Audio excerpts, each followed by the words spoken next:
Yo, what's up guys? Welcome to another episode of Shalala. We speak about history, about architecture, about lifestyle, and of course about city Shanghai. My name is Ivan Fetkin. This is Sergey. Hello. And the guy behind the camera is our great operator Andrew. So, Sergey, where are we? What is the place? We are just very close to the Bund, and this is a coffee shop with an unknown name with a percentage mark as the logo, and this is just one of the coolest places in Shanghai for coffee. It's a Japanese brand which was very popular in Shanghai because it looks cool and you can come here and take a picture. Anyway, another Instagram place, but let's get back to the topic. What are we gonna speak today about? As you know, or if you do not know, history of China and Shanghai strongly connected with such country as Japan. Through the history of China, relationship with Japan was not very smooth, and today we're going to speak about the history of Shanghai and its connection to Japan, specifically 20th century and more specific Second World War, before and after it. We're going to touch some of the buildings and speak about their connection to this period of time and things that happened there. So from here, I'll give a word to Sergey. Let's start. Yes, so we will visit some Japanese places, but also we are now on the Bund, this second road from the Bund. So this that used to be the English consulate and the English court, and this road used to be called by people Missionary Road, because almost every building on this road was represented by different Christian missions, because when concessions happened, when foreigners started to come to China, 18th century, right? in the 19th century, 19th century, in the middle of the 19th century, one of the first things that the new open country was welcoming were different missionaries. And so here, almost every building on this road was occupied by different missionaries, and here is a Christian church. It was a Protestant church called Union Church, and the story about this building is actually interesting. That it's as many things in China, it's fake. But there was a church. It's partially fake. It was a bit different, but then it was bombed or half destroyed. It was rebuilt, something like that. Basically, yeah, it was built in the 1880s originally, but we will show you the picture now, how it originally looked like. Then during the times after the revolution, after 1949, it was a factory office, and then it burned down. That's very and then it was rebuilt. Oh, it's very connected to Soviet Union history. Lots of churches were used for some general things like warehouse or like schools. Yeah. And as I remember from your book, you used to live in an apartment that was a church before, or something like that. It belonged to the church, and my childhood apartment was just next door to the church. By the way, guys, Sergey, let me make some good product placement. Mr. Gruchishkin wrote a book about his childhood in St. Petersburg, and in description of video you can find a link to Amazon where you can buy it. And stick with us, subscribe to the channel, because soon we're gonna make one giveaway of the book. All the instructions later. Anyway, we are on Suzhou Creek, very interesting place in Shanghai. Yeah, this is, I think generally, if you want to know Shanghai history and just everything about Shanghai, I think that's a great place to start, because here there are so many different interesting things. Here, the Suzhou Creek, and we'll talk about it in a second. This is the Broadway Mansions, a very famous building that has so much history.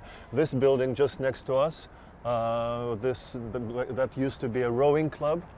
So this pit that you see here, a hole in the ground, that was a swimming pool. Is it? Yeah, of the rowing club. So there was that was a club building. There were in this side the boats were kept, and here the guys could practice and could swim. Because at that time lots of foreigners, mainly foreigners, were rowers. They were rowing on the Suzhou Creek. It's kind of British stuff, right? Yeah. Rowing. Yeah. Anyway, let's get back to the topic of today's episode: Japanese in Shanghai during World War II. What would you like to start? Broadway Mansion first, or maybe some other building? Broadway Mansion generally, and it's lots of Japanese history. So it was opened in 1934. At that time, it was kind of the most advanced residential building in Shanghai, and residents were from different countries.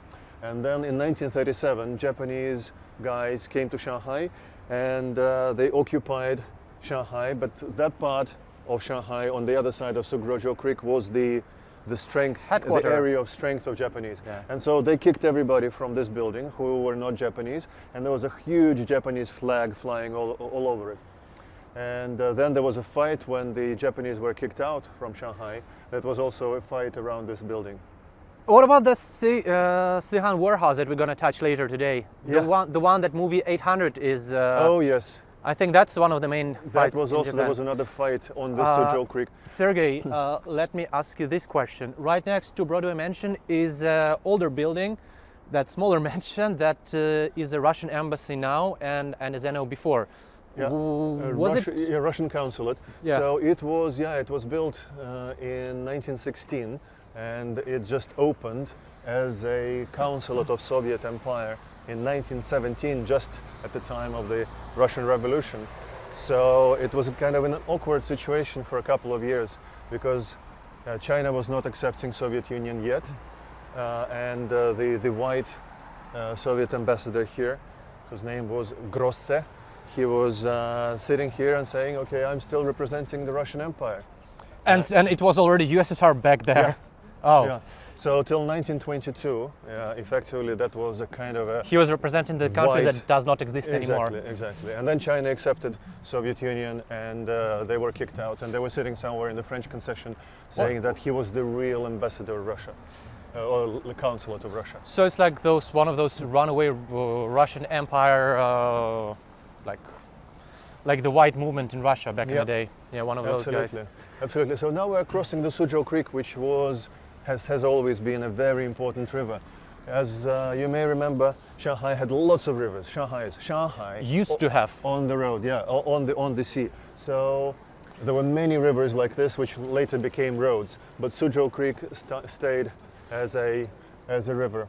What about the bridge, Sergey? As I remember, you know some interesting story about that bridge specifically. Yeah, it was called Garden Bridge because there was a garden, public garden on the other side. And originally it was a private bridge. It was made of wood and belonged to one specific guy who was charging fees for crossing the bridge. Wow, that's a private bridge. Yeah, because you could do anything. Could you buy a subscription? In Shanghai at that time, it was just such a free place. You can come, trade, you can do whatever. So you can build a bridge and then charge people for crossing this bridge. And then Shanghai government, Shanghai municipal government, came to him and said, hey, why don't you sell it to us? And he said, nah. And then they just built a much larger bridge and made it free of charge. No, just next to it. Oh, okay, it doesn't exist anymore. The wooden bridge had to go. Before we talk about the story, that's an interesting building, this brick building. That was the main hospital of the international settlement. So that was the General Hospital of Shanghai. So now it's still the same building, but inside it's part of the hotel. Yeah, but talking about no Chinese and no dogs allowed, this is a fake story. Effectively, what had happened, so there were many benches in this park, and at some point, people who were working in the port started to come and have a nap on these benches. And so the policemen, but obviously people who were carrying all this stuff, they were mainly Chinese workers who were coming from different other cities in Shanghai to work, to find some work. And so they came, and in the afternoons they did their naps on the benches. And many people complained, and so the management of the parks started to say, guys, come on, this is for people to enjoy the park activity and not for sleeping. And so there were rules that were kind of printed somewhere, and one of the rules was the park is for the use of international community, meaning that workers from the port are not welcome. So, but that was interpreted in this way. Yeah, so it was not like the racism or national based reason. It was just for people not to sleep. Building on the right, this is called Bellagio Hotel. Yeah, it's a new building. Yeah, and the thing is, Bellagio is, if I'm not mistaken, it's famous for casino, right, in Las Vegas and stuff. Huge casino. But as you know, gambling is not allowed mainly in China, except Macau, I guess, right? Yeah. So in Shanghai, Bellagio is not a hotel. It's not a casino. It's just a hotel.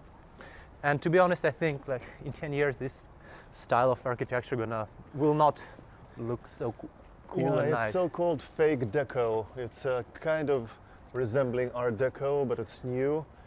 I've like- never been inside this hotel, so I have I no think idea, and nothing- I don't nothing see to people miss, coming nothing and to going. miss. It looks like it's not really alive. And so yeah, Suzhou Creek used to be a very dirty place. The first time I came in Shanghai in 1989, that was a really dirty 2 years place. before I was born. Yeah, it was a really, I was a young student at that time.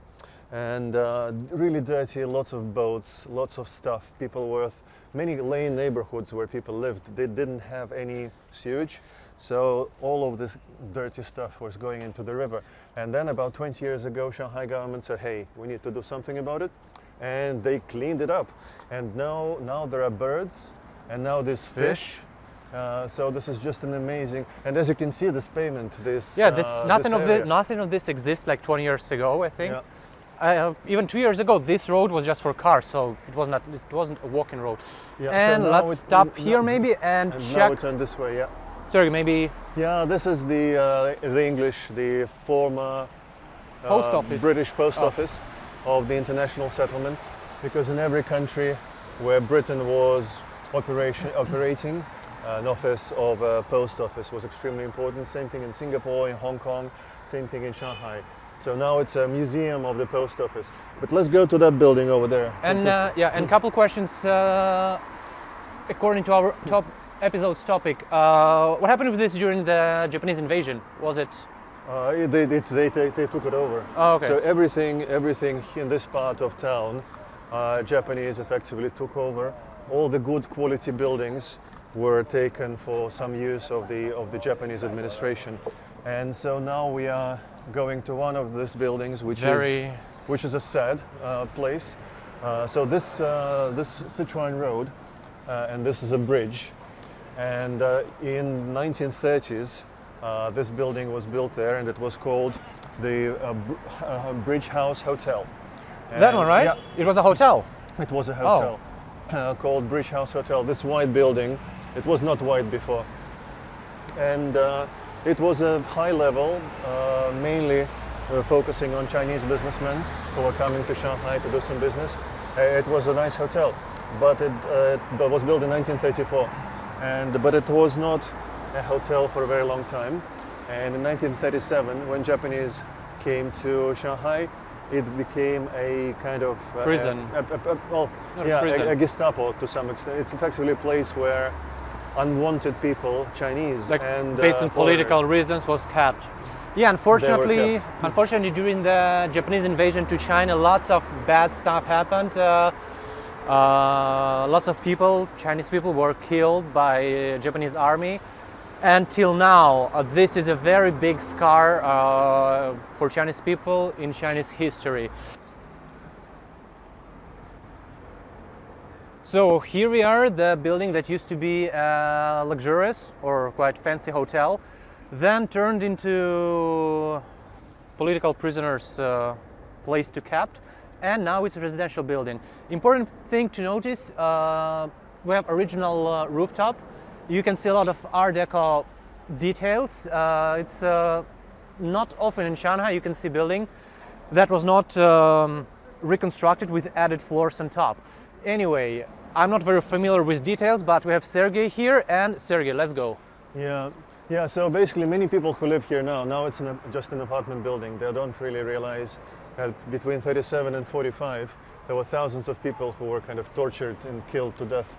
And both Chinese, mainly Chinese, but also some of the prisoners from Britain and America, the enemies of Japan, were also kept here. So here it's a very kind of typical Art Deco entrance with terrazzo, which is very beautiful type of finishes that was This used. terrazzo, it was built 80 years ago. We are on the first floor inside of the buildings. You can see it's a lot of things were reconstructed, changed, but still lots of elements are here. And what makes this place a bit creepy, that very big chance that during the Japanese invasion in Shanghai, as this place was kept as some kind of political camp, probably lots of bad things happens to local people here. And well, we know that it had definitely happened. People were kept in extremely small cells and sleep deprivation and torture and everything. So obviously the Japanese were particularly cruel towards Chinese because for some reason Japan and China were not enemies for a very, very long time. Japan took so much culture from China, so characters and history and religion and so many things. But then in the 30s, it just became so strange that Japan totally mistreated China in a very, very bad way. Well, Nanjing, the rape of Nanjing, the so-called massacre of Nanjing, is what happened at the same time, in all 37. So that was a very sad time for China. Once I came to a lady upstairs on the 7th floor and chatted with her. She had no idea. She has been living here for 30 years and she has no idea what happened here before. Maybe she just, was not ready to share this with this kind of and things. Then when you also live in your bedroom, you can imagine then 60 years ago, hundreds of people were killed in the place where you were sleeping. Yeah, guys, you see, very convenient. You can go through the building on your scooter. It's a lovely elevator. I don't think it's original one. No. So interesting thing that even in such an elevator, in such a small place, you have TV with advertising. Non-stop advertising. Non-stop advertising. Every lift in every house, new lift, old lift, all have that. We are on the top floor. And let's look on the floor. Still. Yeah. Is it? Yeah, it's terrace, original. Right? Yeah. Yeah. That's. I think we can even go one level up. Let's wait a bit. So this is original. This is all original. Yeah. All the metal works. They're all totally. Yeah. Look at the details, guys. All original. Everything is still here. You can imagine that these corridors had people covered in blood being taken from one cell to another cell. Sergey, just 80 years ago. I think back in the day when this place was built, it was just a field, nothing around here. There were some lane neighborhoods. I think Hankou was reasonably populated, so you had a small lane neighborhoods here, but very few big buildings. Yeah. Because all the tall buildings from that time, they remained. Because as you can see, the quality of construction is very good. So it's a very high, very high quality construction. And that was one of the reasons why Japanese selected it for the... It's like a fortress or something. Yeah, for this use. But little lower lane neighborhoods, they all disappeared, and now you can see big new high-rises being built. Yo, we are back to the Suzhou Creek. As we told you before, this is a British post office. Good thing, it was very nicely renovated. Lots of old decoration stuff is still here. For example, look at this. This is British. This is a historic English fire hydrant. You see, Suzhou Road. It's spelled written in an old way, so it's not Suzhou. It's S-O-O-C-H-O-W. Suzhou.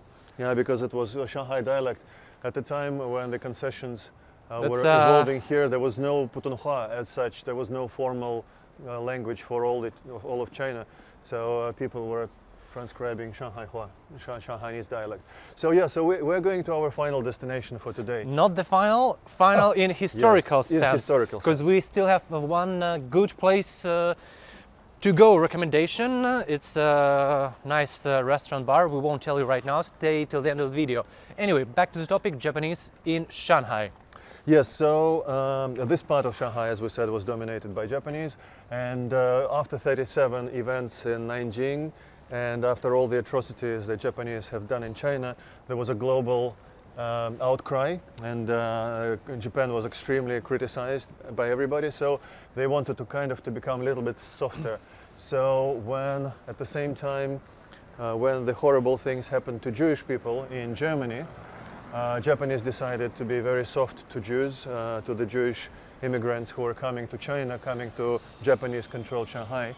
So they allowed quite a large immigration of Jews. And so in the very beginning, when the first flow started to happen, this building had a distribution center. So most of the guys from the boats were coming effectively to come here, to stay here for a number of days or hours.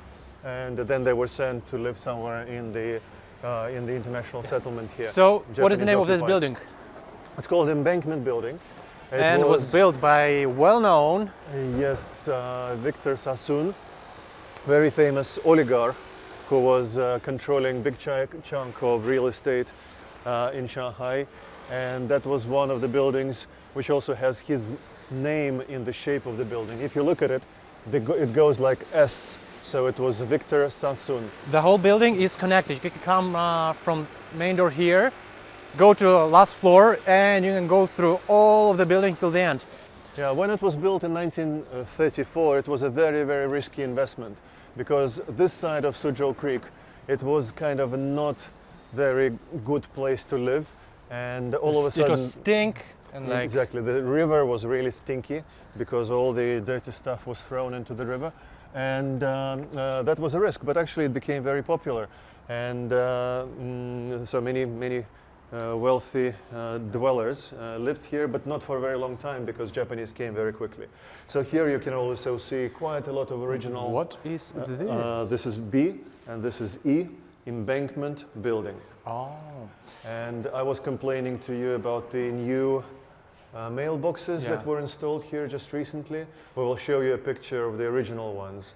And it's a shame that the original ones had to go very recently. To be honest, this building, it deserves like its own episode. Sergey, let's go by stairs. Let's go by stairs. Yeah. We'll try to go inside just to see what have been changed. And this is not the main. This is not the main staircase. It's a back staircase, and they have even one like a fire staircase that is mostly locked here, but sometimes you can get in. It's a shame, but I must admit I've never been inside this building. After you. Oh, you feel the smell? Smell of Yeah. old building.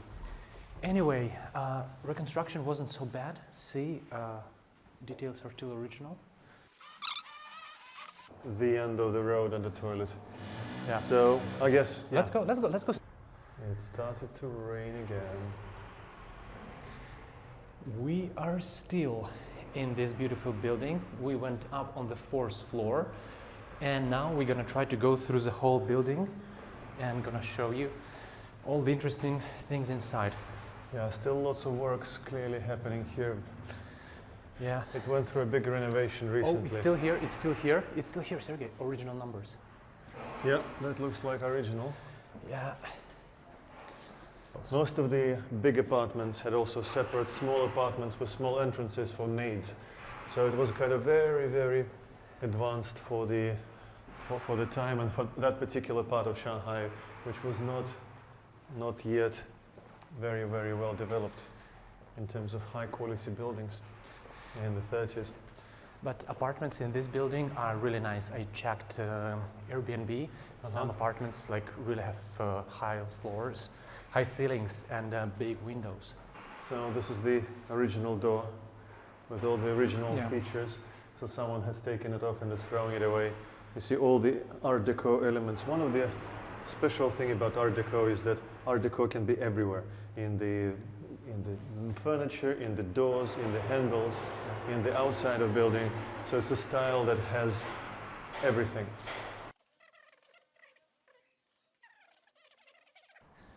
So we are in the letter S, in the turn of the letter S. So I think let's go and go down, or we can even take a stairs. Anyway, it's a very interesting building to explore. We don't want to tell you like everything now. It's better we make one separate episode of this building and show you it more. But keep in touch. See you in a second. Another important thing to mention here, it's some strange chairs here. As Sergey telling, it's original, and this one was used for the guys, for elevator operators, because back in the day, I think elevators was a bit more complicated than they are now. Yeah, so you were coming into your house, into your building, and you had a guy who was waiting for you to press the button for the elevator to go up, and so he had to sit. We are still on Suzhou Creek. Another interesting thing for you to show, except all the cool buildings around, this nice metal bridge. It was built in United Kingdom, right? Yeah, now it's called Zhejiang Road Bridge. Yeah, so it was brought in Shanghai with the boats, and still you can see here like all the factory or the logistics markings. Cargo fleet. Here you can see cargo fleet. It's almost very invisible now because tons of paintings for generations, but you can still see signs of its history. And one more thing, the lane behind us, as Sergey told me, this is like how Shanghai actually was looked like 100 years ago. Yeah, this is 1930s built lanes, but most of Shanghai was like this. There were tall buildings, most of them are still here, but the majority of Shanghai was like this, and now they're all gone. Here we don't know what's going to happen here. It looks like it may be preserved because now Shanghai government decided they want to preserve as much old neighborhoods as possible. So maybe it will still be like this. A western part of the Suzhou Creek, and that was a so-called warehouse land because most of the banks had their warehouses here. Banks that was located on the bund. Yeah, banks were located on the bund or a second layer from second road from the bund, and this was a cheap location place for warehouses. And why do banks need warehouses, Ivan? Because no one gonna give you money just for nothing. Exactly. You need to give them something to keep in their long storage, bunker rooms. fingers. For example, you could borrow a little bit of money, but you needed to give them your wife.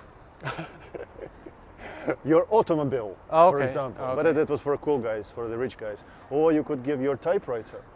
Or you could give something valuable like a telephone. We're gonna go now to one of the very important for our topics place. It's a Sihang Warehouse. It's dedicated to 800 soldiers who give up their life and stayed in this warehouse to fight with Japanese invaders.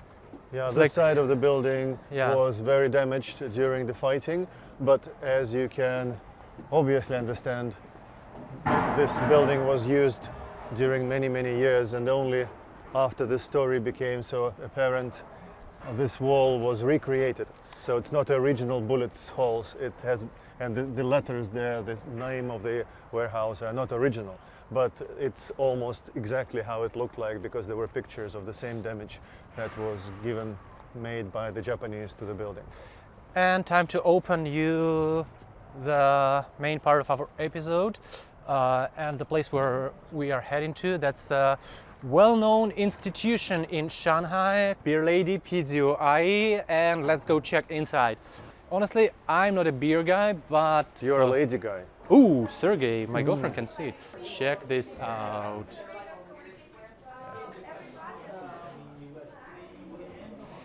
Some people here, we won't disturb them, but just go check. We're gonna get some beer and see for the conclusions of the episode. Anyway, we're gonna get some beer and see for the conclusions of the episode. And here we are, our final destination, Beer Lady. We got ourselves some food, we got ourselves some beer. Unfortunately, preparation took a bit time, so we have emptied the beer. It's really good, draft beer right there. I think 10 or even 15 different good draft beers. And as we said, I think around 500 different types of bottled beer. Including some very strong ones. This beer, for example, is 10.5 degrees of alcohol, which makes you happy very quickly. But we wasn't unhappy before as well.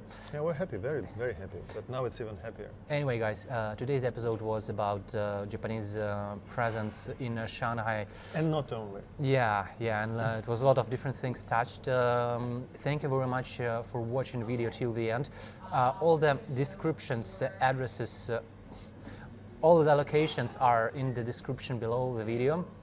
Please go check it. Please don't forget to write down the comment. Maybe some topics was not discovered enough. Please emphasize that. We're gonna make more videos. Please like, subscribe, and share this video among your friends. Thank you very much for staying with us. Keep in touch, guys. See It's you. a very good walk, 600 steps from the bund to here, and the beer. Well deserved it. Yep. See you.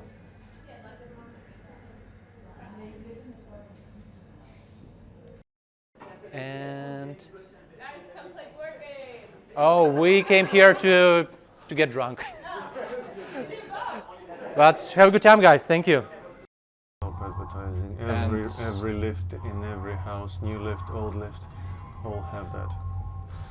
If that were in Russia or in Ukraine, Get stolen. it would be stolen like in 25 minutes. and reinstalled home or in your car or Yes. sold, just sold.